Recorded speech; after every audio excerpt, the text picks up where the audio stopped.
Oi pessoal, esse é o canal Radar Feminino, eu sou a Joy e hoje eu estou aqui com uma convidada muito especial, que é a vereadora Soninha Francini.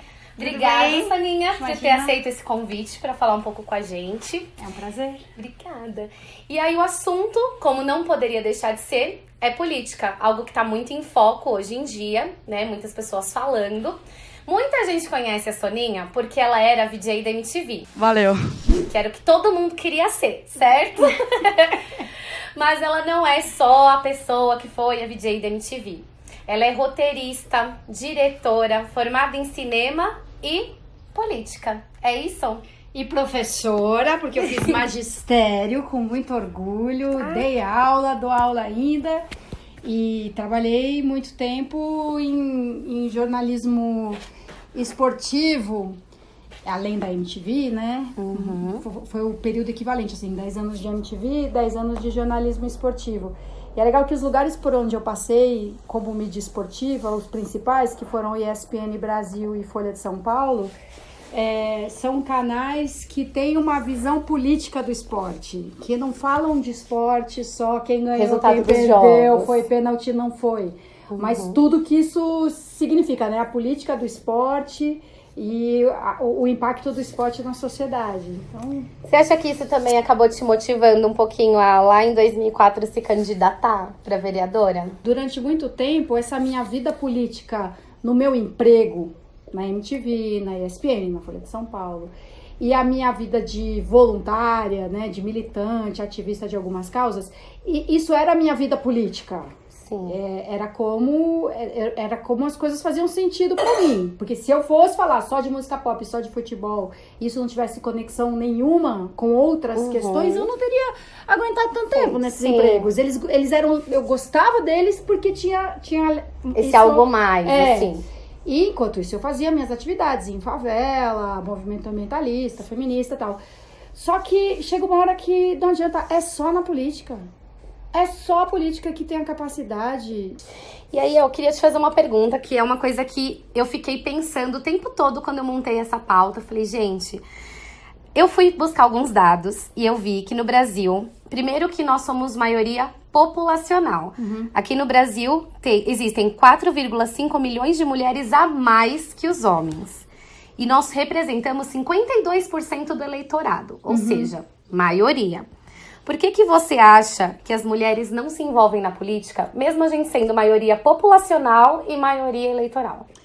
Conjunto de razões. Uma é o fato de as mulheres não se enxergarem na política. É difícil você ter um objetivo, você ter um horizonte, quando você olha para aquele mundo e não parece que você faz parte dele. Então, política ainda é um mundo super masculino e um determinado tipo de masculino, né? É o masculino com aqueles trajes de terno e gravata, tipo, é regimental.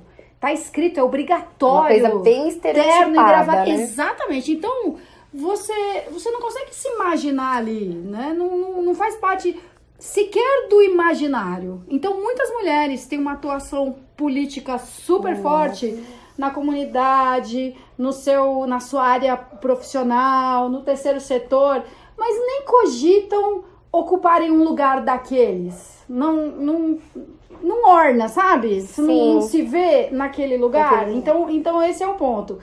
O outro ponto é muito prático mesmo. Mesmo mulheres que fariam esse caminho todo, que além de serem lideranças políticas, procurariam um mandato eletivo, continuam precisando conciliar tudo. Nas famílias em que, teoricamente, isso é dividido, ainda se espera que a mulher pense, no mínimo pense. Então, o homem vai para atividade política. Ele não vai perguntar quem é que vai ficar com a Júlia.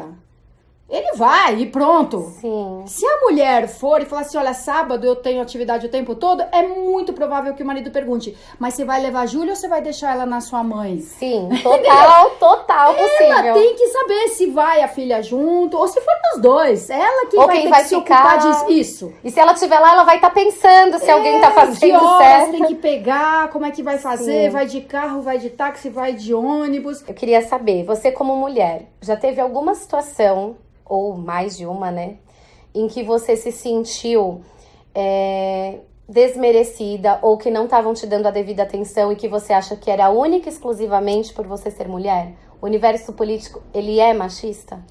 Ele é machista, mas não, não lembro de ocasiões em que eu tenha tido problemas única e exclusivamente por ser mulher. É por ter havido uma divergência, um momento de confronto, de disputa. E aí o fato de ser mulher abre o espaço para um repertório Sim. de ofensas, de desqualificação. Então, enquanto tá tudo bem essa bagunça aqui? Tudo ótimo. Pois eu vou colocar os créditos da participação. Qual é, Dubinho? Você quer colo? Vem aqui para aparecer. Posso te pegar? Pronto.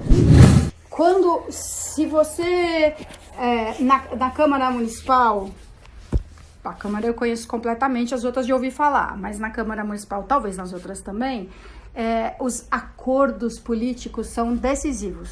Então, selou-se um acordo, pronto, acabou. Não dá pra voltar atrás Acabou, depois. não se fala mais nisso. E o que acontece? Muitas vezes para fazer o acordo, se espera o sacrifício de muitas coisas. Uma coisa é você fazer algumas concessões, né? Tipo, o seu projeto não vai ser exatamente como você queria. Tudo bem, acontece. Você vai ter que né? suavizar um pouco aqui e ali, abrir mão de algumas coisas, alongar o prazo. O que você queria que fosse obrigatório desde já, vai ser obrigatório daqui a 10 anos. Tudo bem, isso é a política. É negociável. Mas nos acordos se presume que você abra mão de muitas coisas. De muitas coisas. Exemplo básico de acordo. Eu voto no seu projeto, você vota no meu. Esse é Aí, de repente, se o seu projeto não for interessante pra mim, não tem o que fazer, porque eu já fiz um acordo e eu já falei que eu ia votar no seu projeto. Pronto, resumido. É isso. E aí, quando eu cheguei lá no meu primeiro mandato eu comecei a lidar com isso toda hora, desde o primeiro dia, do dia da eleição da mesa diretora, queriam que eu votasse num camarada que eu abomino, porque tinha acordo. E aí eu falei que não. Aí o fato, assim, se eu fosse homem, eu também teria problemas do tipo a intimidação física mesmo, se bobear vias de fato, como várias vezes aconteceu. Se eu fosse homem, eu teria apanhado.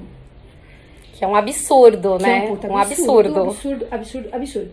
Por ser mulher, então eles já eles definem por que você tá agindo daquele jeito. Ai, porque mulher é louca, porque mulher é assim mesmo. Não tem noção. Ai, mulher é cheia de história. Mulher, ou tipo, você é meio imatura. Que aí eles levam muito pra essa coisa pessoal. Que foi mais ou menos o que aconteceu com a Dilma. Particularmente, não foi minha candidata. Mas quando ela sofreu impeachment, eu fiquei muito chateada com algumas coisas. Porque as pessoas... eu era a favor também do impeachment. Mas... pelas razões de ser. Muita gente ouvia, porque é uma filha da puta, é uma vagabunda. Coisas assim que não faziam sentido com a coisa. Se o cara é um homem e ele age errado e ele não cumpre o acordo, então ele é um idiota. Ele foi desonesto, iludido. Agora, se a mulher é mulher, você queria o quê? Você esperava o quê de uma mulher? Esperava que ela tivesse noção? Você acha que o marido não tá dando conta mesmo? Isso assim, eu ouço de mim, ou de outras pessoas também. Falar sobre outras mulheres. Ou então assim, você sabe, né? Você sabe com quem que ela tá dormindo, né? Então tá explicado? Aparece. Falando em outras mulheres, com certeza nesse universo você conheceu muitas outras mulheres que passam por todos os desafios que você passa. Tem alguém assim que você fala, nossa, eu me inspirei muito nessa pessoa, admiro muito essa pessoa? Porque também eu vejo que as mulheres não conhecem muito as outras mulheres que estão lá nos representando. Muitas delas foram referência pra mim. A Erundina, Aldaís Sposati, como eu fui do PT até 2007, então as mulheres do PT eram... Eu prestava especial atenção nelas. Né? A Thelma, que foi prefeita de Santos, a Marta, tinha muita coisa que eu com que eu me identificava nela, até o fato dela ter sido de televisão, então Sim. o pessoal também olhava meio torto, assim, sabe? Como se você não de tivesse outro que estar ali, mundo, né? É uma intrusa.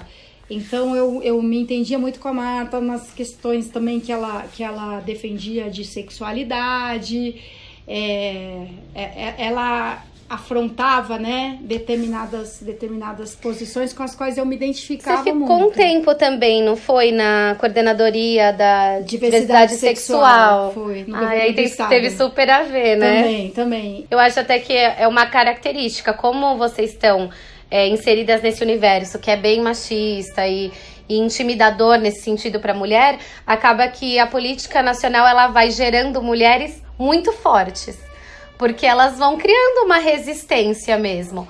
Eu acho que essa é uma vantagem comparativa das mulheres em relação aos homens. Assim, o que a gente pode trazer de bom para a política? Não é só porque somos mulheres, isso automaticamente muda tudo, né? Não, mulheres são honestas, mulheres são sensíveis, não é isso. Mas o caldo de cultura em que a gente foi criada nos propiciou ser assim.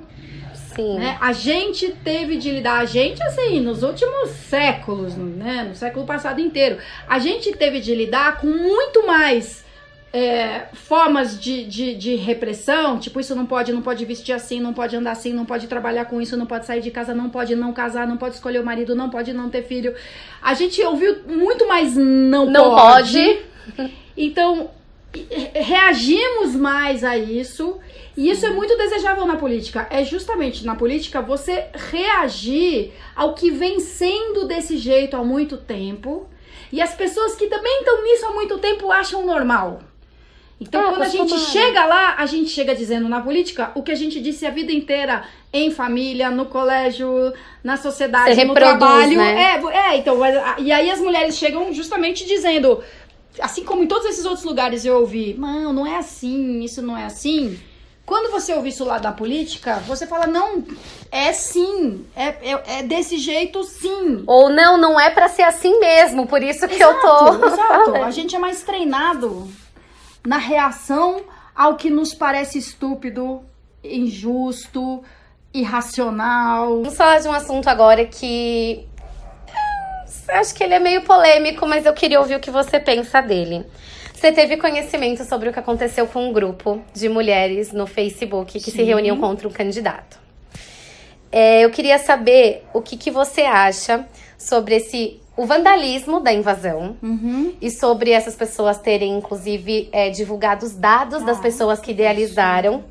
O que você achou dessa coisa toda e como você se sentiu vendo as mulheres unidas reagindo a uma candidatura que elas não querem?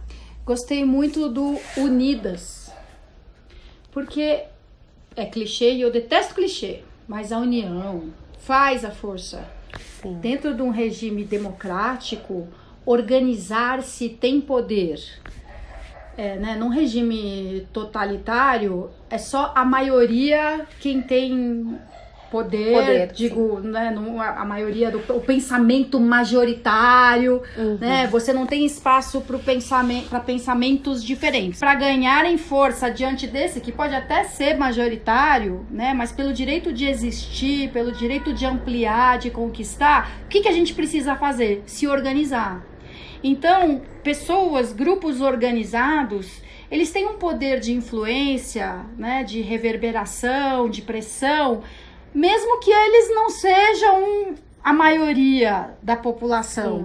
E muitas coisas na democracia, parece, né, que sempre se resolvem na base da maioria. Não, muitas coisas na democracia se resolvem na base dos pesos e contrapesos. Você fica ali martelando uma ideia. Dos acordos no bom sentido, né? De você ir conquistando algumas coisas, tal. E sim, persuadindo, e ampliando, e ganhando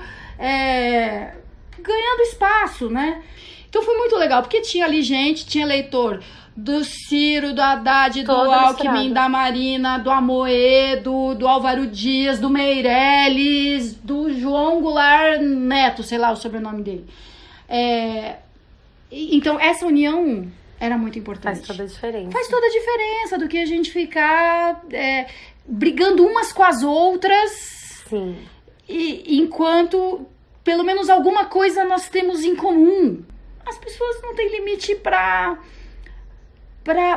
desrespeito ao outro, né? As pessoas não discutem as ideias umas das outras. É um puto exercício, vale pra gente de esquerda também.